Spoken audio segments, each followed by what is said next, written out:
Hi guys, we are at page 404 of Trail Guide to the Body, and we're going to be presenting the flexor retinaculum, the plantar aponeurosis, and the posterior tibial artery.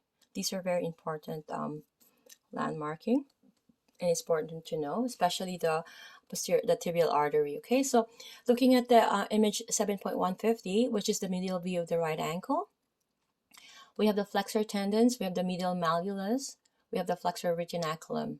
Okay, so for flexor retinaculum, you can ask your partner to dorsiflex and invert her foot. You can see here the therapist is trying to locate that. So the tension from the flexor tendons will elevate the retinaculum closer to the surface. So the therapist has located the medial malleolus and medial side of the calcaneus.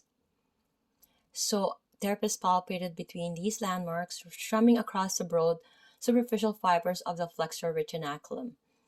Okay, so you can ask yourself this question: Are you between the medial calcaneus and medial malleolus? Continue to explore the retinaculum with the foot relaxed. Okay, it's proper to be on the proper landmarking, especially when we get to the tibial artery. Okay, so the plantar aponeurosis, looking at the image here, 7.151 of the plantar view of the right foot. Okay, so we have the plantar aponeurosis and we have the calcaneus here. So the plantar aponeurosis is a thick superficial band of fascia stretching from the heel to the ball of the foot, originating from the tuberosity of the calcaneus and expanding toward the metatarsal heads. It is important for supporting the longitudinal arch of the foot. Because the aponeurosis is located between the skin and muscles of the foot, it can be difficult to isolate from the surrounding tissues. So having your partner seated or supine, crossing the ball of the foot, draw an imaginary triangle extending down to the heel. Within this triangle, explore the superficial layers of tissue along the sole of the foot.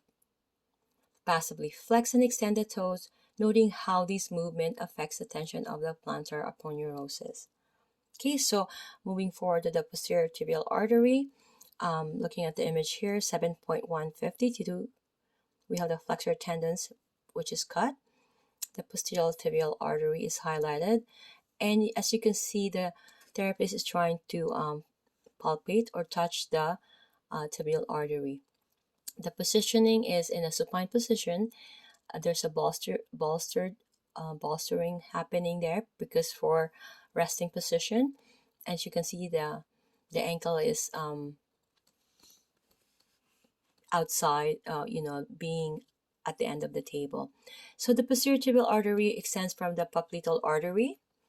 Okay, it is superficial and its pulse can be felt just inferior and posterior to the medial malleolus. Okay, partner in supine position, locate the medial malleolus.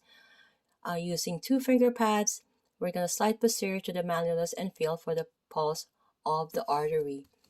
Okay, for the last page, guys, I can't believe we have reached the last page. I am going to be seeing you the last page. I have to end this. I thought it's a continuation of the palpation.